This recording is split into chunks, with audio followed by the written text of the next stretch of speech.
Trevin benar-benar marah mendengar kata-kata Kalila. Dengan kasar dia menekan lehernya, memaksanya untuk membungkuk dan meminta maaf.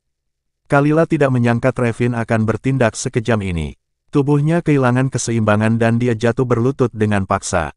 Tangannya secara naluriah terulur untuk menopang tubuhnya, tetapi malah menyentuh pecahan kaca yang berserakan di lantai. Gaunnya yang hanya sepanjang lutut tidak mampu melindunginya. Pecahan kaca tajam langsung menembus kulitnya, melukai dagingnya. Kalila selalu takut akan rasa sakit. Namun kali ini, meskipun kaca menusuk lututnya, dia hanya bisa menggertakkan gigi dan mengerang kesakitan. Dia ingin berdiri, tapi Trevin menahannya. Lututnya sudah berdarah, dan dia bisa merasakan cairan hangat mengalir keluar dari lukanya. Trevin, lepaskan aku. Selama kau melepaskanku, aku tidak akan mengganggumu lagi. Kalila berkata dengan suara bergetar menahan sakit. Wajah Trevin menegang. Minta maaf pada Soraya. Minta maaf. Kalila mengabaikan rasa sakitnya, lalu menatap pria yang telah menyakitinya berkali-kali. Matanya yang dulu selalu berbinar kini tampak hampa, dipenuhi keputusasaan. Aku memang salah. Suaranya bergetar. Kesalahanku adalah menikahimu Trevin. Kesalahanku adalah mencintaimu dan mempercayaimu. Kesalahanku adalah menghabiskan bertahun-tahun berharap pada sesuatu yang tidak pasti. Air mata mengalir di wajahnya.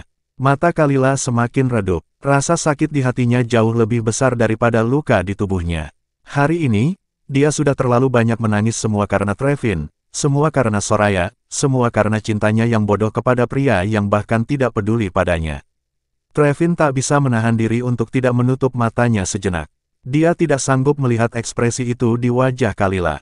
Namun saat bayangan Soraya yang masih terbaring lemah di rumah sakit kembali terlintas di benaknya, hatinya kembali mengeras. Jika kau telah melakukan kesalahan, maka sudah sepantasnya kau meminta maaf. Kata Trevin, suaranya terdengar dingin. Kalila mengakui kesalahannya. Ya, dia memang salah. Hubungan mereka sejak awal sudah keliru. Bagaimana mungkin berakhir dengan baik? Telah berharap terlalu banyak kepada Trevin, kepada pernikahan mereka. Dan sekarang, ia harus menanggung akibatnya sendirian. Senyum tipis terbentuk di sudut bibir Kalila, hampir tak terlihat. Namun air matanya justru mengalir semakin deras. Butuh waktu lama bagimu untuk menghabiskan seluruh perasaanku padamu. Selamat Trevin. Kalila berbisik, suaranya penuh kepahitan. Saat itu juga, perutnya tiba-tiba terasa nyeri. Rasa sakit yang begitu tajam menjalar ke seluruh tubuhnya, membuatnya terhuyung. Dia ingin berbicara, tetapi hanya rangan serak yang keluar dari tenggorokannya. Pandangannya mulai kabur, bintik-bintik hitam menari di depan matanya. Kalila mendengar suara ribut di sekelilingnya, tapi dia sudah terlalu lemah untuk merespons. Kelopak matanya semakin berat, dan dalam sekejap semuanya menjadi gelap. Sebuah erangan pelan keluar dari bibirnya saat matanya terbuka. Kalila mengangkat tangannya untuk menopang kepalanya yang terasa sakit. Butuh beberapa saat baginya untuk mengingat bagaimana dia bisa berada di tempat ini. Trevin, Soraya, rumah sakit, pecahan kaca, rasa sakit. Potongan-potongan kejadian itu berputar dalam pikirannya, membuat kepalanya semakin sakit. Dia mencengkeram pelipisnya, mencoba meredakan rasa pusing yang menyerang. Namun sebelum dia bisa melakukan apapun, orang yang duduk di samping tempat tidurnya segera menekan tombol panggilan darurat, lalu berlari keluar ruangan. Kalila membuka matanya sepenuhnya, mengamati sekelilingnya. Dia berada di kamar rumah sakit, terhubung dengan beberapa mesin medis. Betapa ironisnya, beberapa jam yang lalu dia dibawa ke rumah sakit ini untuk meminta maaf kepada pasien di sini, tetapi sekarang dia sendiri yang menjadi pasien. Dia menyingkap selimutnya dan melihat lututnya yang sudah diperban. Pintu bangsalnya tiba-tiba terbuka, membuyarkan lamunannya. Trevin masuk dengan tergesa-gesa. Seorang perawat baru saja memberitahunya bahwa Kalila telah sadar. Saat melihat Kalila bangun, Trevin merasakan ketenangan yang aneh menyelimuti dirinya. Dia menghela napas lega. Kalila baik-baik saja. Dia masih hidup. Syukurlah. Namun saat mengingat apa yang dikatakan dokter sebelumnya, ekspresi Trevin berubah tegang. Mengapa kau tidak pernah memberitahuku tentang penyakitmu? Suara Trevin terdengar marah. Wajahnya memerah, dan dia melepaskan dasinya dengan gerakan kasar. Dia menarik napas dalam-dalam, berusaha menenangkan diri. Namun tatapan tajamnya tetap tertuju pada Kalila, menuntut jawaban. Kalila sempat terkejut sebelum akhirnya kembali tenang. Hidupnya terasa begitu konyol. Apa yang selama ini ia sembunyikan, yang berusaha ia tutupi dengan segala cara, akhirnya terbongkar juga, dan itu semua terjadi karena sebuah kejadian yang tidak terduga. Mungkin kali ini Trevin akan membiarkannya pergi. Sekarang dia tahu bahwa Kalila tidak punya banyak waktu lagi untuk hidup. Setidaknya dalam beberapa bulan ke depan, dia bisa menikmati kedamaian. Trevin membuka mulutnya, suaranya terdengar tegang. Kamu tahu kamu punya masalah perut, jadi kenapa tidak menjaga pola makanmu dengan baik? Tanyanya, nada suaranya penuh kemarahan. Trevin marah karena Kalila sakit, tetapi tidak pernah memberitahunya. Ia semakin marah karena dirinya sendiri, karena selama ini ia tidak menyadarinya, karena telah mengabaikannya. Jika saja dia lebih jeli, lebih peduli, mungkin ini semua tidak akan terjadi. Kalila terdiam, tercengang oleh perkataannya. Sakit perut, dia jelas menderita kanker, bagaimana mungkin diagnosisnya berubah? Keajaiban macam apa yang terjadi? Pikirnya dengan ekspresi kosong. Trevin mengamati wajahnya yang tak berekspresi, lalu tersenyum masam. Kau mencoba membuatku merasa kasihan padamu. Kau sedang hamil sekarang, tidakkah kau tahu bahwa tubuhmu seharusnya menjadi prioritas utamamu? Katanya, alisnya terangkat. Kalila memejamkan matanya, dia merasa lelah. Ya, dia memang hanya peduli pada bayinya. Dalam satu hari, Trevin telah melukainya berkali-kali, mencengkeram lengannya dengan kasar, menekan bahunya hingga hampir kehilangan keseimbangan, menyeretnya ke bangsal Soraya sambil menendang dan membentaknya, memaksanya berlutut tanpa peduli pada pecahan kaca yang mengoyak kulitnya, bahkan menekan lehernya agar ia tidak bisa bangkit. Dan sekarang, tiba-tiba saja dia menunjukkan kepedulian terhadap kesehatan Kalila dan bayinya. Perubahan sikapnya terlalu drastis, begitu tidak terduga hingga Kalila tak bisa memahami jalan pikirannya. Bahkan dia tidak ingin mencoba. Tapi satu hal yang jelas, bagaimana mungkin kanker berubah menjadi sekadar masalah perut? Ada sesuatu yang tidak beres. Dokter, bagaimana mungkin seorang dokter memberikan diagnosis yang salah kecuali seseorang telah memanipulasinya? Kalila menghela napas. Dia tidak tahu apa yang terjadi selama ia tidak sadarkan diri, tapi mungkin ini bagian dari permainan licik seseorang. Namun dia tidak peduli lagi. Apapun alurnya, dia hanya merasa sangat lelah sekarang. Begitu lelahnya hingga dia ingin beristirahat dengan tenang, meskipun baru saja bangun beberapa menit yang lalu. Trevin, pergilah. Aku mau istirahat, ucap Kalila dengan lesu, lalu berbaring di tempat tidur. Dia tidak ingin berbicara dengannya lagi. Trevin terlihat ingin mengatakan sesuatu, tetapi sebelum ia sempat melakukannya, Soraya masuk ke dalam ruangan. Begitu dia tiba, dia langsung mengarahkan perhatiannya ke Kalila. Nona Wayne, apakah Anda merasa lebih baik? Tanyanya dengan ekspresi khawatir. Kalila menarik napas dalam-dalam lalu membuang muka, memunggungi mereka berdua. Dia tidak ingin menatap mereka. Soraya melirik Trevin sebelum berkata dengan suara lembut, Trevin, aku belum menyelesaikan formalitasnya. Bisakah kau membantuku? Trevin mengangguk. Sebelum pergi, ia melirik Kalila dan berkata dengan nada berat. Kalila, jangan ganggu Soraya lagi saat aku tidak ada. Setelah mengatakan itu, ia pun keluar dari ruangan. Soraya duduk di kursi di sebelah tempat tidurnya. Senyum bangga tersungging di wajahnya, seolah-olah dia sedang menertawakan Kalila. Aku tidak menyangka kau mengidap kanker, ucapnya sambil menyeringai puas. Saat pertama kali mengetahuinya, dia sempat terkejut. Tetapi detik berikutnya, rasa gembira menyelimutinya. Tampaknya surga berpihak padanya. Dia selalu ingin Kalila dan anaknya menghilang selamanya, dan hari ini, dia mendapatkan kabar bahwa Kalila hanya punya waktu hidup yang terbatas. Waktu yang tersisa jelas tidak cukup untuk membawa bayi itu hingga cukup bulan. Bahkan jika dengan keajaiban Kalila berhasil bertahan, dia tidak akan cukup kuat untuk melahirkan. Jika saja bayi itu bertahan hidup sampai cukup bulan, Soraya menahan senyumnya. Dalam waktu kurang dari 6 bulan, dia akan menjadi pemenang yang tak terbantahkan dalam persaingannya dengan Kalila. Ada sedikit kekecewaan dalam dirinya karena Kalila tidak akan hidup cukup lama untuk melihat kebahagiaan yang ia bangun bersama Trevin. Namun ada kepuasan yang lebih besar, setidaknya Kalila akan mengalami keputusasaan lebih dulu. Ia ingin melihat bagaimana wanita itu menghadapi kenyataan pahitnya. Bagaimana rasanya tahu bahwa hidupmu akan segera berakhir. Bagaimana rasanya tahu bahwa kau tidak akan pernah melihat anakmu lahir. Namun Kalila tidak menunjukkan reaksi apapun. Soraya mengernyit, merasa heran. Kau sudah tahu kalau kau mengidap kanker bukan? Tanyanya dengan ragu. Bagaimana mungkin Kalila yang sedang sekarat bisa terlihat begitu tenang? Kalila perlahan membuka matanya. Tatapannya menelusuri wajah Soraya, dari kilatan kemenangan di matanya hingga ekspresi terkejutnya saat menyadari bahwa Kalila memang sudah lama mengetahui kondisinya. Namun Kalila tetap diam. Wajah Soraya sekarang tampak lucu. Jadi apa? Pikir Kalila dingin. Bisakah kau keluar dari sini? Ucap Kalila dengan nada meremehkan. Dia terlalu malas untuk meladeni Soraya.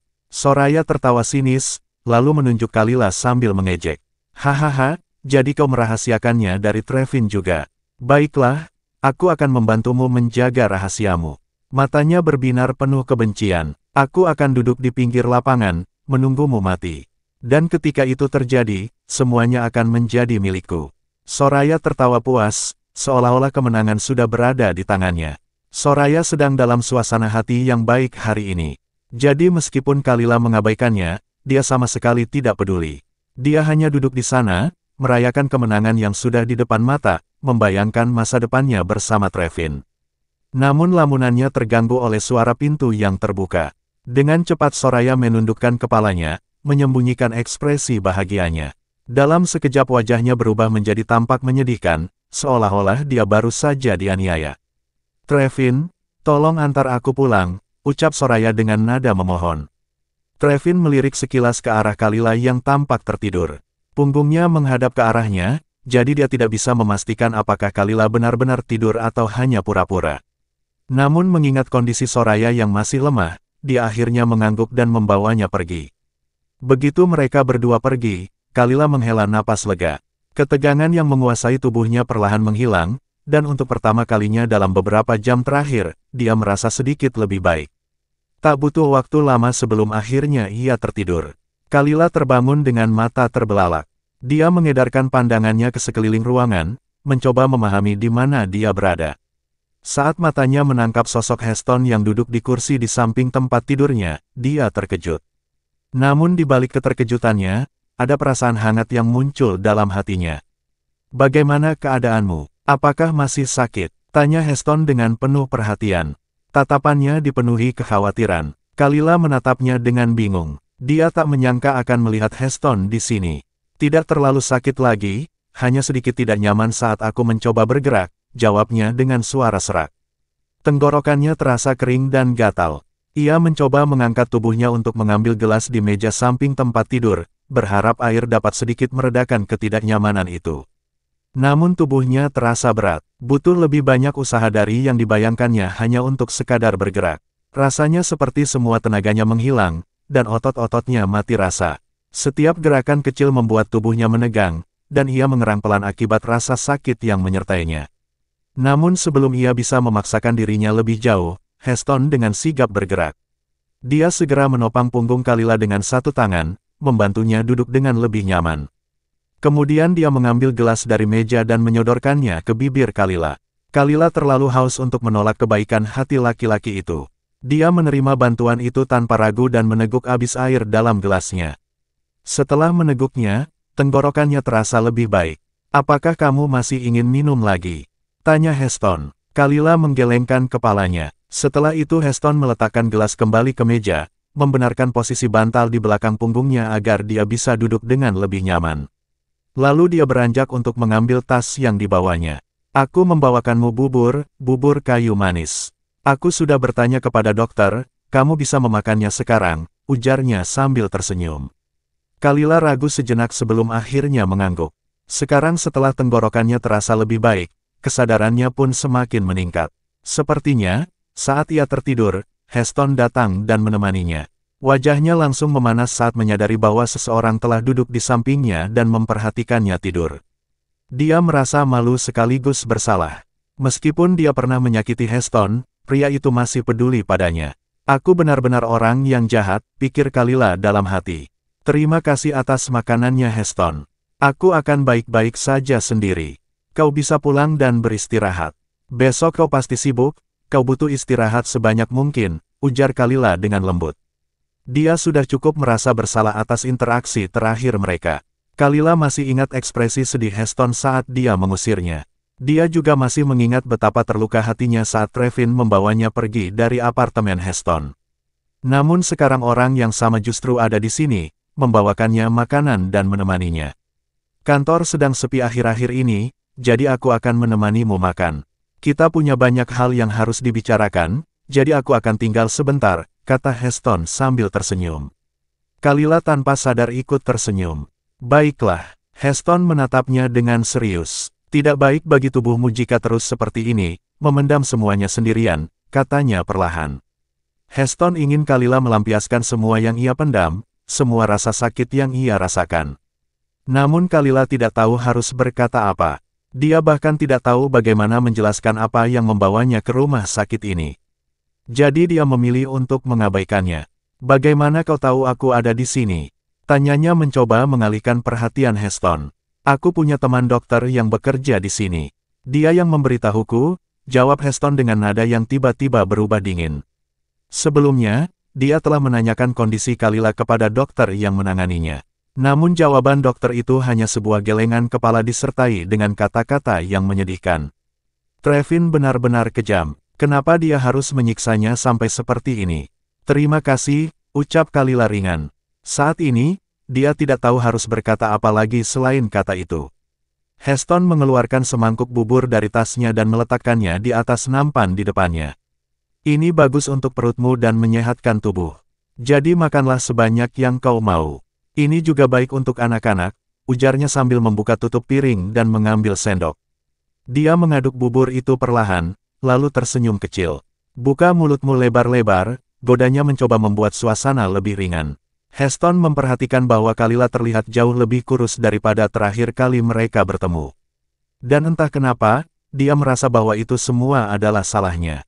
Dia ingin melakukan yang terbaik untuk merawatnya sekarang. Demi anaknya, Kalila tahu dia harus makan. Jadi meskipun dia tidak merasa lapar, dia membuka mulutnya secara mekanis. Heston sedikit terkejut dengan reaksinya, tetapi dengan cepat menyuapkan bubur ke mulutnya. Kalila mulai makan sesendok demi sesendok. Dia tidak tahu sudah berapa lama dia tertidur, tetapi saat bangun, dia sama sekali tidak merasa lapar.